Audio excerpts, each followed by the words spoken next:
You're listening to the Comic Crusaders Podcast. I am your host, Al Mega, CEO of Comic Crusaders and Undercover Capes. In this show, I'm sitting down with creators from all walks of life to talk about inspiration, process, the lessons they've learned, and a whole lot more.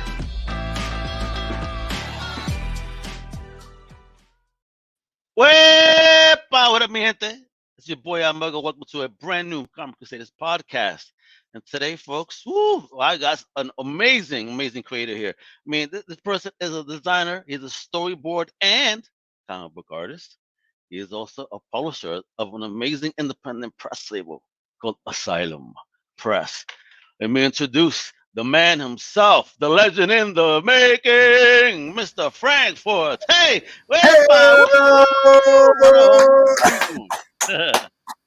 Woo! Thanks for having me. Welcome aboard, brother.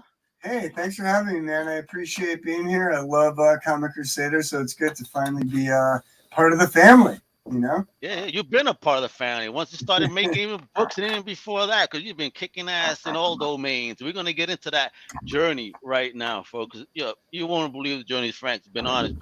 It's awesome, and the great stuff he's doing now. So, Frank, a bit about yourself then. Let's go way back.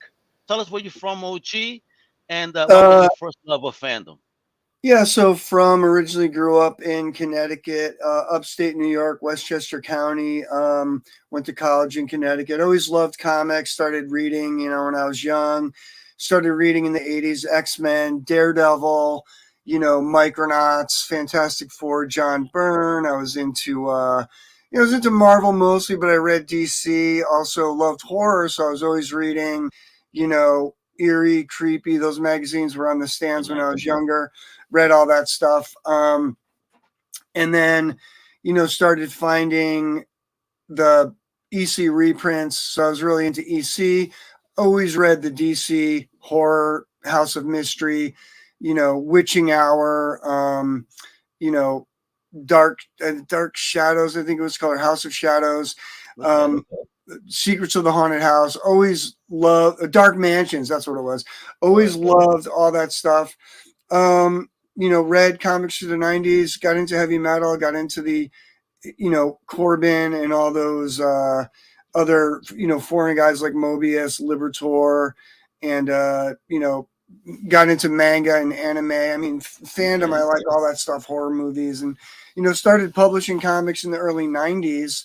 When I was like 19, so I've been doing it for quite some time, on and off, not always steady, and sometimes with indie publishers like Boneyard Press and Cry for Dawn and CFD, but started Asylum in about 1999, and I always had distribution through Diamond and other distributors. I mean, we're a small company. We publish indie horror, a lot of anthologies. We worked with Robert Ryan from Girls and Corpses. So we do, what I feel is quality indie horror. And, we're just trying to step it up. Now using Kickstarters and other crowdfunding platforms, which has been a big help to us. Being a small company, we don't always get the pre-orders that it needs to be, a sustainable business, so that's why we're kind of just, after COVID, just trying to get the word out, doing shows, doing podcasts, trying to really get people into the books, having a YouTube channel, being on social. I mean, it's still difficult. There's just a lot of competition out there. There's a lot of, social, you can't get through if you're not paying for ads. So we're trying marketing, we're trying Google, we're trying postcard mailings, we're trying everything because, there's a lot of distractions out there. But I think once we grab the reader that likes indie horror and likes stuff like Steve Mannion or anthologies or vampire books, I think we got them. So once we can grab them and pull them in, I think we have good fans because I feel like we have really good books. I gotta ask. So before you talking all this awesomeness, but what inspired you to even get started on this journey of doing publishing and putting work out there? What was the day that sparked that got you to that moment and said, I'm doing this, boom? Well, I mean, I think I was in college still. I was 19 and I was going for graphic design, but I was sending out comic book samples to all these companies. And granted, I wasn't very good, but I kept getting rejection letters. Rejection, Marvel, DC. I think Dark Horse was there. Just everyone was rejecting me. And I'm like, I must be really bad, but what the hell is going on here? So, I mean, and the impetus was I went to a horror convention up in upstate New York, and I met Joe Monks and Joe Linsner, who had just put out Cry for Dawn, right? So they were at the table, and I'm like, whoa, what's this book, Cry for Dawn? It's like indie, it's horror, it's like nothing you ever saw before. They were doing their own thing, and you open up the book, you're like, wow, this is great. This reminds me of like heavy metal or something, that you didn't normally see. I'm like, well, who are you guys publishing through? And they're like, well, we're the publisher. I'm like, you're the publisher. I'm like, Yeah, what do you mean? Like, you can do that? They go, yeah. Well, I go, well, how do you do that? They go, well, you just, write up a solicitation. You send it through Diamond. I'm like, Diamond, what's that? They're like a distributor. I'm like, a distributor? I'm like, what does that mean? I didn't even know how the business worked. Okay. They're like, you send it to Diamond. They send it to the comic stores. They give you orders. You go to print and then you get paid. I'm like, holy fuck. I'm like, yeah, right. Distribution, just like it works like anything else. Like when you're selling meat or cheese or, I knew that there was, when I worked in restaurants, there are distributors for food and alcohol. I'm like, yeah, they're distributors for comics. That makes sense. So I went home. I'm like, why do I need to get rejected when I could just self-publish and put it out there? I had some friends that had a little money. Back then, it didn't cost that much to print books. Mm-hmm. I mean, you could get books printed for like, if you printed 5,000 of them, they were like 25 cents each. They were like nothing in the early 90s. So you could print 5,000 for like, I don't know, $1,000. Like it was like nothing. So we got some covers up. We wrote to Diamond, Capital City. There were like 15 distributors. We sent out solicitations to all of them, called them up. They were all like, yeah, we'll carry your book. Okay. Went in the magazines. A couple of months later, we got orders for, I don't know how much. It was probably like 5, 6, or 7,000. Nice. And we were like, wow, this is cool. We were making a little money. Nobody knew who we were. We didn't put any previews of the interiors. It was just the cover and a little blurb of From Beyond #1. It was like a horror anthology inspired by Lovecraft. Oh, cool. And we got orders. So we did like 4 issues of that. But orders weren't super huge. So we kind of took a break from it, and then I kind of started working with Cry for Dawn and Boneyard Press and trying to work with those indie guys in the 90s during that black and white boom. I did Vampire Versus, Insidious Tales, a bunch of other indie black and white horror stuff before going to work in animation and then starting Asylum Press, where I, publish a couple books a year just to keep my stuff out there. But did you go into animation purposely? Was that a mission of you stepping into animation or something you just walked into? Yeah, no, I kind of did it because, I really couldn't make money doing independent publishing. In the late 90s, after the crash of the black and white boom, you had to be publishing a lot of books to make a living at it. And numbers for me, you do 3,000 or 4,000 of an indie black and white book. It wasn't really enough to make a living. So there was an animation studio in Connecticut that was hiring. So I'm like, let me just get a day job for a while. I could get benefits. I could pay my bills. I could, pay rent. So I did that, and that lasted like 3 years. And on the side, I was still doing comics. I was kind of working 2 jobs. Working in animation during the day, doing anything from storyboarding, character design, background design, just like interface design. But I learned the basics of animation production there, and still did comics. And then when that place they didn't go under, but they got rid of the 2D crew, and I was part of the 2D crew, and they more went to CG stuff because they were like, I guess what you would call edutainment, CD-ROM stuff. And so I got laid off. That's when I moved to Queens, took some classes at SVA and Art Students League, tried to get my skills up. Then 9/11 happened, and New York was crazy at the time. So I just said, well, if I want to work in animation, LA is the only other place that has the studios. I had a couple people that moved out. They said it was cool. I just packed up my shit, went to LA, and started getting work. Yep, I started getting work in animation, doing background design. Met some people. I took classes at different places from, Disney artists, DreamWorks artists. Kind of got my skill level up to be storyboard.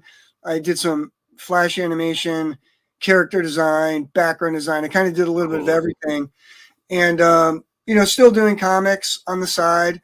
I still published all through the 2000s.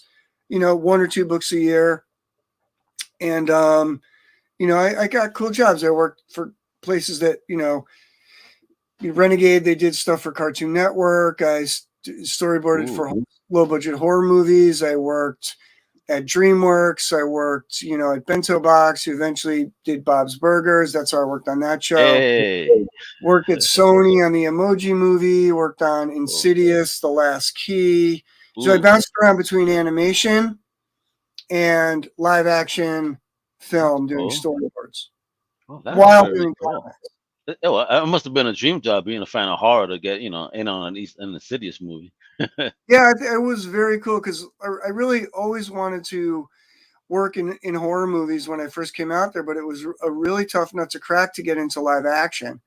And it was easier to work for the animation studios because you could just walk in, drop off a portfolio, have them call you. In live action, when you get out here, you realize it's very scattered.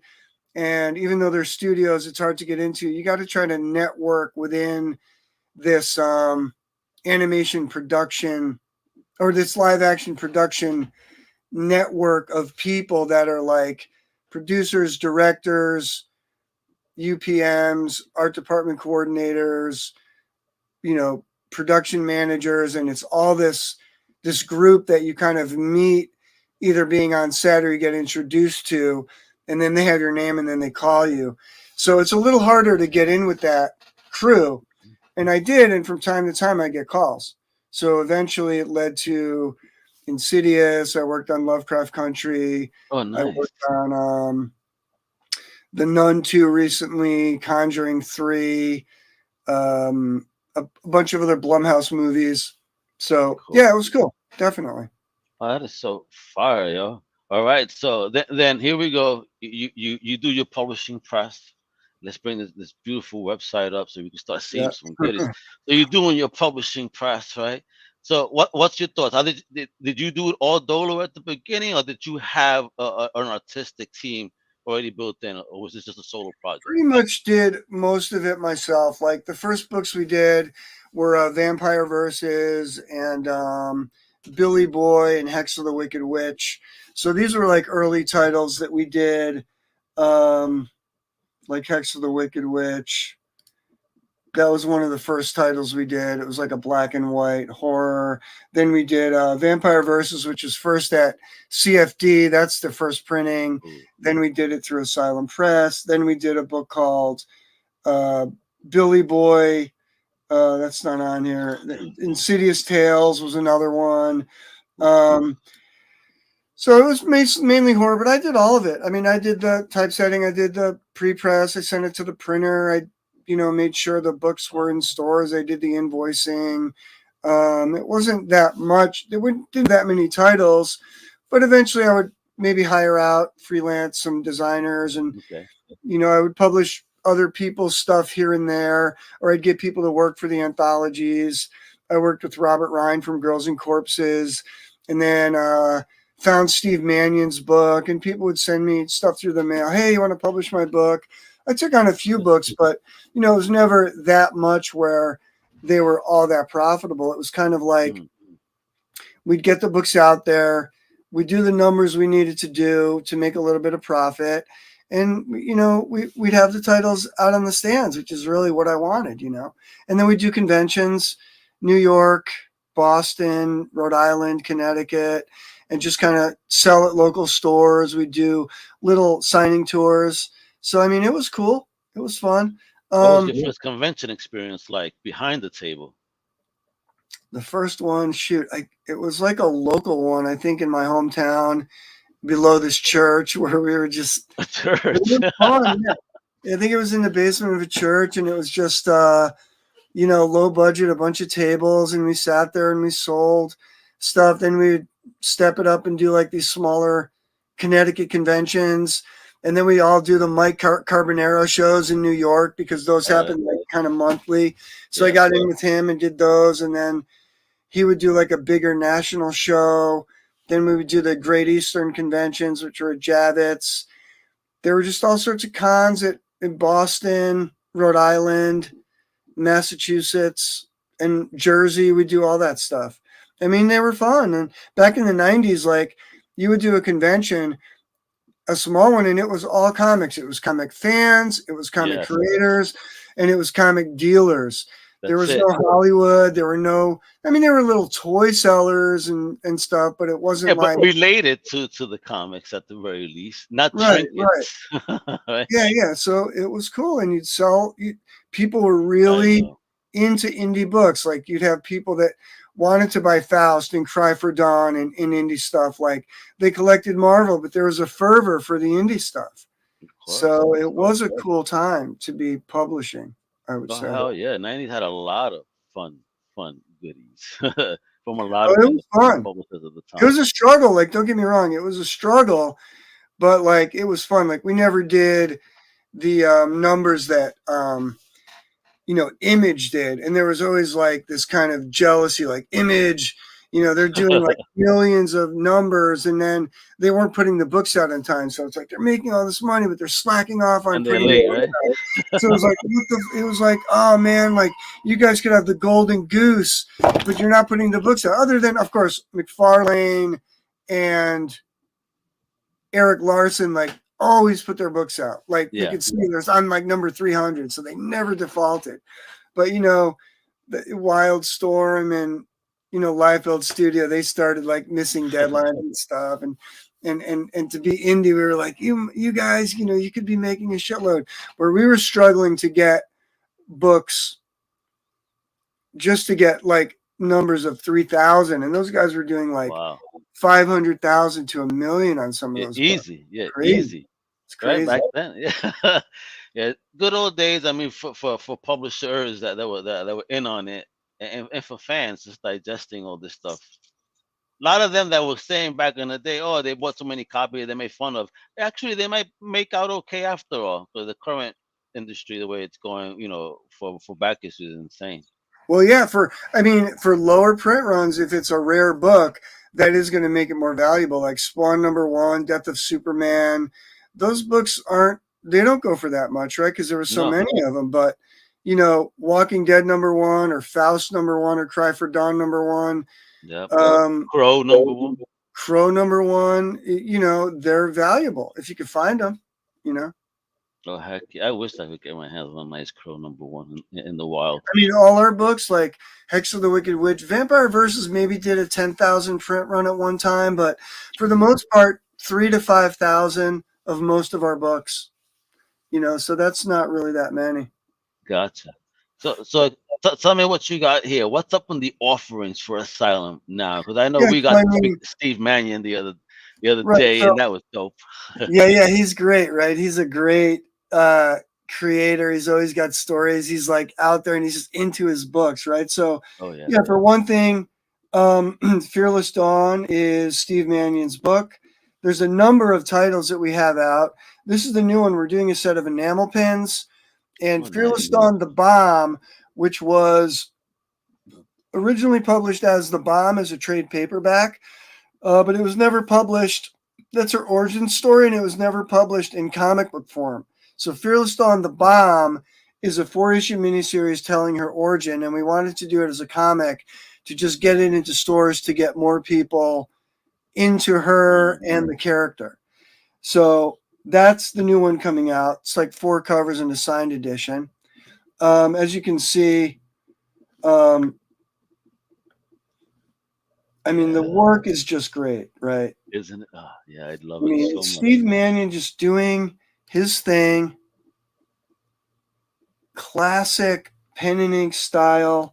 I mean, no one does this anymore, and it's crazy and it's goofy, it's Mm-hmm. wacky, and it's well drawn, and it's just fun. It's like a fun book because Steve Mannion, I mean, he has so much fun doing it.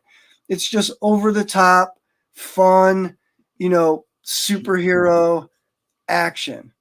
I Yes, love it it. is. I love Over it. the top fun, and it is in the art style, man. Reckons back in the day, you're right. No youngins are doing in that style. Not doing this stuff. So this is another book we just put out, Fearless Dawn Shorts. And here's some Short, samples from that. This is a one shot. This is more recent stuff.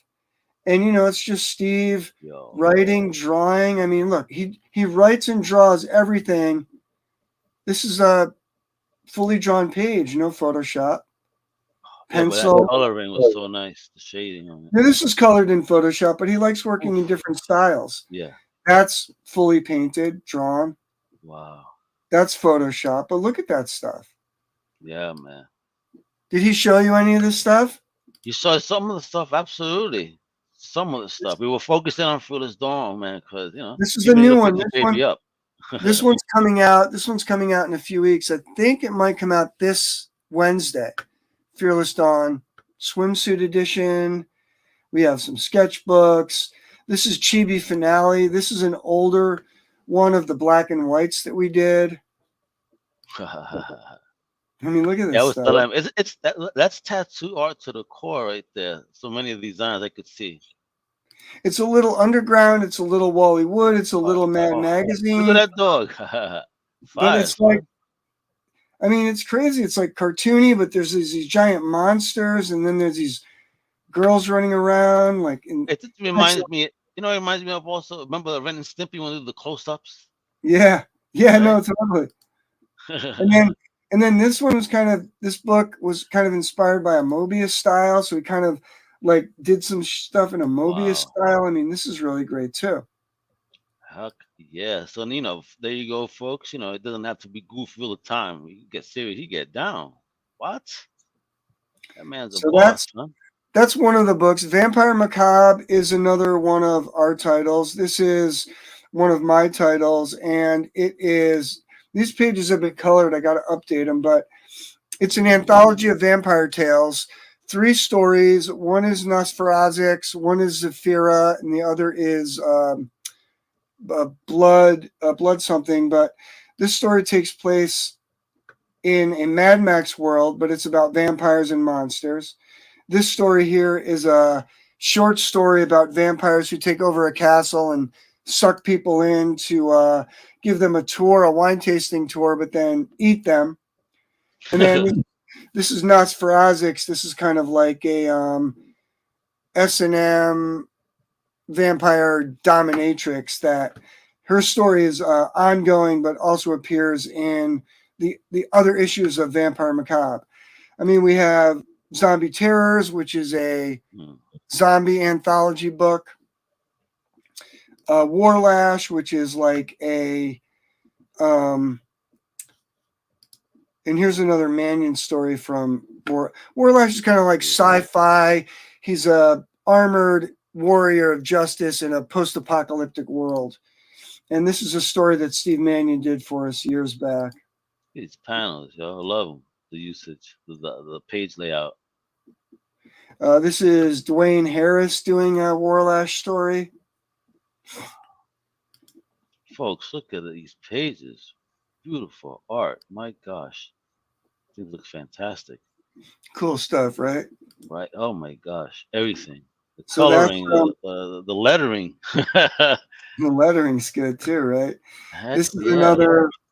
And sometimes I was working with a lot of these foreign guys that, like, this guy's from, I think, Poland or Croatia. They just draw in a really different style, like a heavy metal 2000 AD. And I just kind of give them a plot and let them go with it. And these guys came up with, let's see, it's, Jovan and Riss Sekulowski. They just kind of came up with this story, and I was like, dude, this is great. Let's just go with it. I gave them the villain and the storyline, and they just came up with it. So that's Warlash Bioburden. That actually has 2 stories in it. Undead Evil is another story that is coming up. It kind of is H.P. Lovecraft meets voodoo, and we're just trying to finish it to bring it to Kickstarter. But this guy Nenad Gusunja, he's a talented artist from Croatia. I mean, just look at that stuff.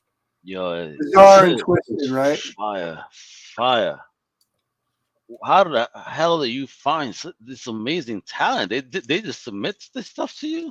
Wow. I find it like all over the place. Like, and this is some of my stuff from the 90s, actually. I actually do draw when I can. Oh, that's fire. Look at that. Look at the poster. It's some old 90s stuff.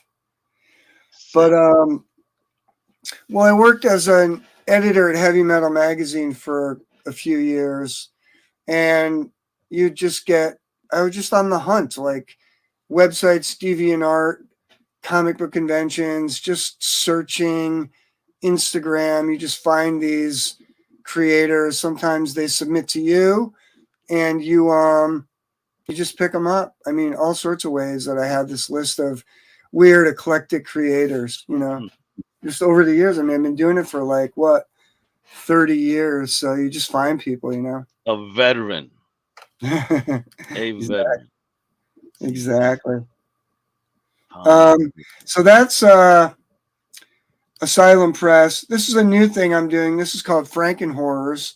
This is my brand of vintage inspired, like film inspired creatures and monsters from either film or comic books. So I've launched a series of enamel pins, stickers, and prints based on classic horror creatures. Like these are some of the enamel pins. So each character has a pin, a print,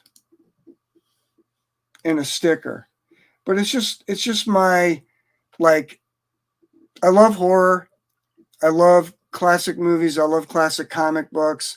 So I was just trying to do like a brand of merchandise based on my own designs, inspired by vintage horror stuff, but I wanted to make it look very comic booky.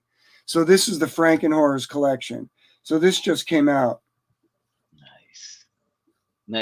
And that's also available on Asylum, or can we get it's available on Asylum Press's website and storefront. Yep. Right there, folks. AsylumPress.com. These pins. Where did you come up with this idea? These are very nice pins, though. I like the art on them. Yeah. And are you gonna do this like by series? Yeah, they're kind of going to be series one. There's going to be a terror collection, a vampire collection. There's going to be a Lovecraft collection, a horror collection. Like they're going to be like 6 of each. So different collections will come out. But this is the first, terror and vampire. Nice. Yeah, this is the terror collection.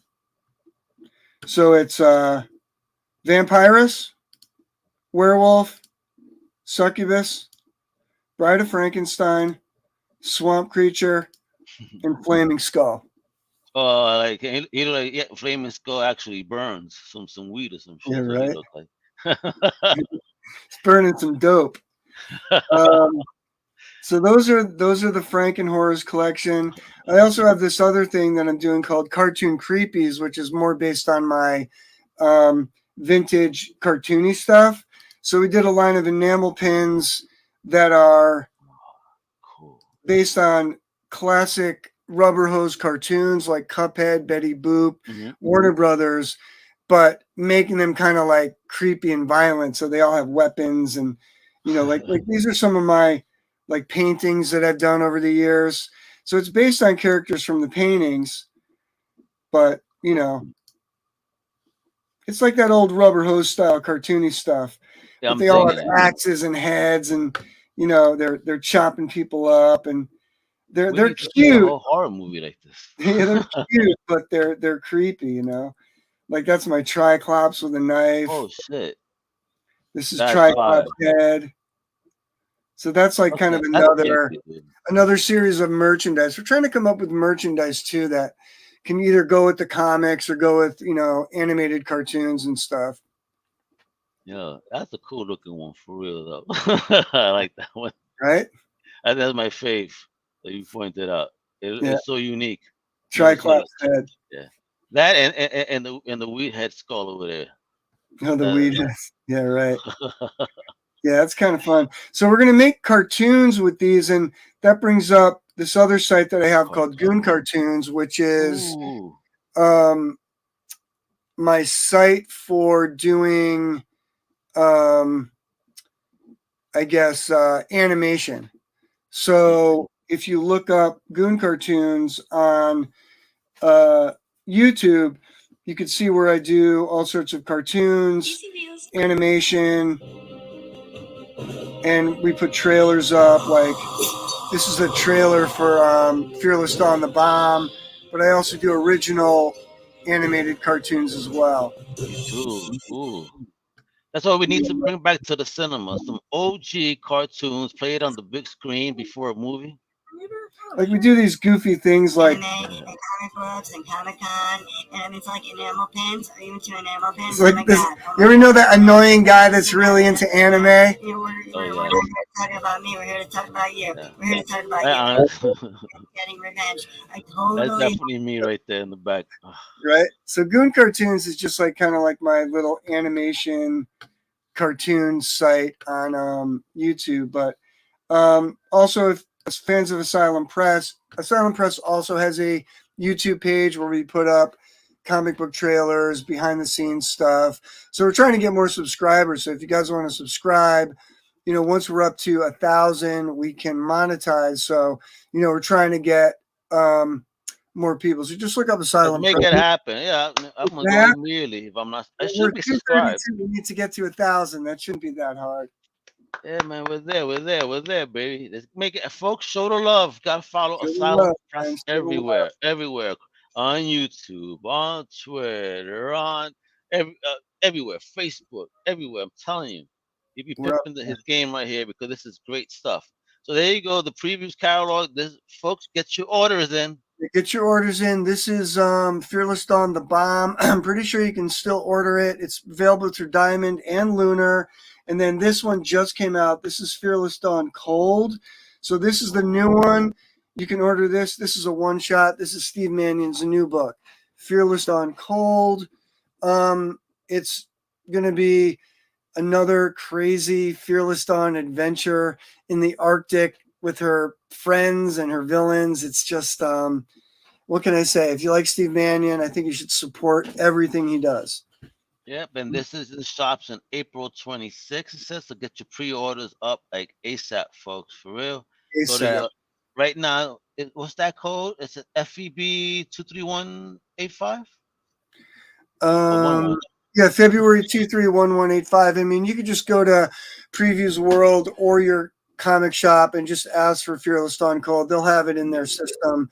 And the more people that pre-order it, it's better for us because then comic shops start ordering more for the racks if they see there's a lot of hype for it.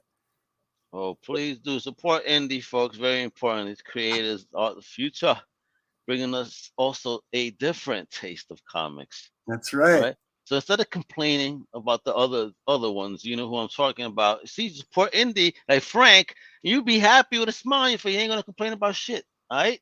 Trust me. You bring home an Asylum Press book, a Fearless Dawn book, Vampire Macabre, you're going to go home happy. You're going to like the story. You're going to like the art. It's a low print run, so you know it's going to go up in value. We're not printing 200,000 books. It's guaranteed to have some increase in value.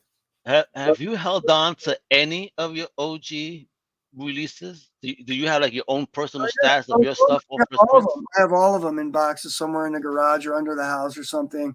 I mean, I try to keep, a box or a half a box because you never know. I'm like, oh, when I'm, 80, are these going to be worth $1,000? You hope. There's some of them are going up in value, but yeah, I mean, not as much as I thought, but there's some value there. Again, they want to throw in those variants with some big names, and that's what fishes those speculators and everybody else to make noise. Apparently. Oh, totally.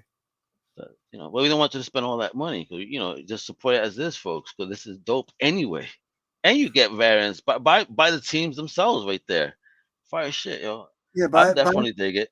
Yeah, the variants help us, raise a little more money, and people like collecting variants, so there's always, that whole, a variant might have a lower print run than another. I mean, collectors like the variant covers, and it gives us a chance for Steve to shine or have different artists do different books. I mean, look, variant covers started in the '90s. I don't think it's going away anytime soon. Oh no, it's not. One of my friends had a rant blind at him. He's like, "Why so many covers? They release like 25 covers of one thing." You know what I mean? Like, please stop. My wallet can't handle it. Yeah, 25 is a lot. I mean, we've done 4, and we do a signed issue. I think it's cool to do a main cover, a B cover, a sketch cover, and then a virgin. But then people like metals and like variants and like chromiums, and what are you going to do if if people want those, in the market's there? I just want people to buy the book, at least buy one reader copy, and tell me you're reading it and enjoying the story, and not just buying it for the cover. That's all I ask. Oh, absolutely. So, are you going to be at any cons? Because cons are kicking off. So, what's popping? Where are you going to be at? Anyone out in California or SoCal, I'll be at Pasadena Comic-Con on January 29th, 2023. I'll be hanging out at WonderCon. I'm not sure if I'll have a table yet, but I'll also be at Monsterpalooza, which is coming up. I think it's April, which is a horror convention. Monsterpalooza is a really good horror convention out in Pasadena. It's one of the best out here. I think I might be set up at Alien Con, which is all the guys from Ancient Aliens. Oh, cool. You're going to be hanging out with them? I think I might have a table there. I did it before. It's a pretty good convention. Cool. And Comic-Con San Diego I'll be at too as well. Oh, best. You're not coming to the East. You're going to stay on the West? Yeah, I don't have any plans to come to the East Coast right now. But I'm going to look into it. I'll see. Like, I like that Heroes Aren't Hard to Find. That one in North Carolina is supposed to be pretty good, but it's just an expense. It's a lot of money to lug all my books or mail my books across the country, and do a show. But we're looking into it. We're going to see what we can do. Well, if I definitely visit the West Coast, I will holler at you for sure. Definitely. But, or if not, one day maybe heck, Comic Crusaders do their own con, and we get you over somehow. Yeah, man, I'll have to do one of those Mike Carbonaro shows in New York, and it would be like old times. Oh yeah, man, we got a slice of real pizza and eat good. Yeah, hell yeah, bro. Get one of those dirty water dogs, you'd be happy, folks. Yeah, I'd be so happy to have a dirty water dog, some Brooklyn drippy pizza, and some good, local Brooklyn beer would be great. Oh man. Yeah, you reminded me now. Let me stop. Now, but Frank, you're amazing, bro. So I just want to say, as a fan, a creator, and a publisher, and everything you've done, thank you, bro. Thank you for putting yourself out there, sharing of yourself, sharing your ideas on the wonderful world that you've created. As a fan, I really appreciate that. So thank you. Keep doing it, brother. Don't you ever stop. You definitely bring a smile on my face, bro. That's for sure. Man. Thanks for having me. I really appreciate it, and hopefully, the fans will check out the books and check out Comic Crusaders, and we'll all make this indie comics thing happen. Yeah, man. We're indie. I run comic. You know what I mean? Independently owned. So it's what it is. Independent support indie. That's as it should. All right, folks. You know what it is. All right. Lastly, Frank, what type of advice would you give anyone trying to step into the game now? With your 30 years of veteran experience here. I mean, it depends on what you want. Do you want to be someone that works for the big companies like Marvel, DC, and get a paycheck and, work on these iconic characters? If that's the case, I mean, you just have to step up your game. You have to have a really good, style, and know how to storytell, and know how to, transfer a script and make it cool and dynamic. If you don't have that realistic or dynamic style, and you just want to do your own thing, but you could still do stories, I mean, just putting a book out there, doing print on demand, Kickstarter and Indiegogo and Crowdfunder and Zoop. These are all places where you don't need, excuse me, you don't need to have a publisher or distribution. You could just start by doing it yourself and start doing conventions and comic store appearances. I would say just get out there and start doing it. Start making your books. You know, you can make it happen if you have the inertia and the energy and the wherewithal to do it. You know, you don't have to be all that great or perfected, or your style doesn't have to be, you know, all that finalized. Just get out there and start writing and drawing and creating, and you'll find a fan base, you know. There you go, folks. There's a vet telling you what it is. He been through all parts of the journey. So he's telling you, all right? So, listen up. Build up your craft, and, or if not, then just, you want to be that publisher, get your stuff out. Get it done. Just work. Get it done. Work. Get her done. Get it done, baby. That's what it is. So, again, thank you so much, Frank. You're the big homie. Again, I've been showing this off every once in a while. You got to go here, folks, on all over the socials. He locked it down and he made my life easy. Follow Frank everywhere at Frank Forte Art, all right? And it's also below where you could click it, make your life easy as well. Go follow Asylum Press everywhere at Asylum Press, all right? Everywhere, all right? All over the socials. And go visit the asylumpress.com website right now and start clicking away. Pull out that wallet. You saw all that crazy goodness he got. Those pins, those books, everything. And then go check out some cartoons as you wait for those packages to arrive, all right? You know what it is. Thank you again, Frank. You rock. To my people that's tuning in, God bless. You know what it is. I appreciate ya. Hasta la próxima, mi gente. Wepa! Thank you for listening to the Comic Crusaders Podcast. If you like the content, please subscribe and turn on notifications. Also, please visit comiccrusaders.shop and our extended podcast family over at undercovercapes.com. And also, make sure to download the Comic Crusaders app on the Google Play Store today.